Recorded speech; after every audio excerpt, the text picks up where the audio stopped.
কই গেলি?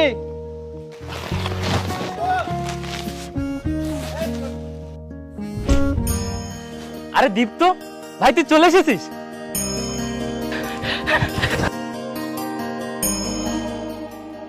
দে আমার কাছে, আমার কাছে। তুই হঠাৎ গ্রামে চলে আসলি, ভালো আছিস তো তুই? কি আর বলবো ভাই, আসলে পরিস্থিতি এমন ছিল।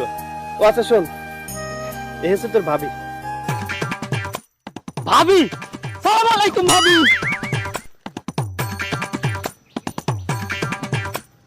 দীপ্ত ভাই, তুই বিয়ে করলি আর আমাকে বললি না? যে অনেক লম্বা কাহিনী, পরে বলবো। তুই ওঠ। পল্লবী, এ আমার ছোটবেলার বন্ধু ছোটু। ছোটবেলা থেকে ও আর আমি একসাথে বড় হয়েছি। আচ্ছা তোমরা তো অনেক ক্লান্ত, তাই না? চলো আগে বিশ্রাম করি, তারপরে বাকি কথা হবে। চলো, চল চল। দাঁড়া দাঁড়া,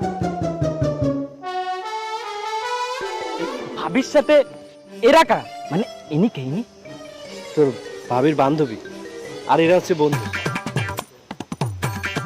ভাবি, আপনার বান্ধবী মেয়ে নাকি ছেলে? শাট আপ, তোকে তো আমি। ভাবি, তুমি শুধু শুধু রাগ করছেন। আসলে যে পোশাক পরেছে এগুলো তো ছেলেরা পরে, তাই আর কি। তাই আমাকে দেখে কি ছেলে মনে হয়? আচ্ছা ঠিক আছে, ওর ভুল হয়ে গেছে। আচ্ছা এখন তো চলো। আসেন আসেন।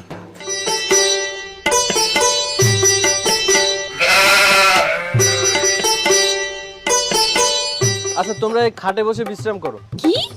আমি এখানে বসে বিশ্রাম করব? আশেপাশে কোনো হোটেল নেই? আমাকে সেখানে নিয়ে চলো। কি হোটেল? হোটেল আছে তো, কিছু গোয়াল ঘর আছে, যদি চাও ওখানে থাকতে পারো। আর যদি এখানে ভালো না লাগে দাঁড়িয়ে থাকো। আমি মাঠে যাচ্ছি, চল ছোটু।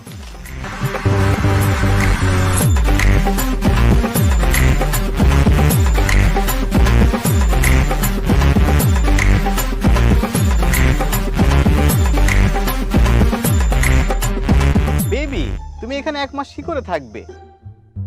কি ময়লা, দুর্গন্ধ, বিচ্ছিরি অবস্থা। ছি।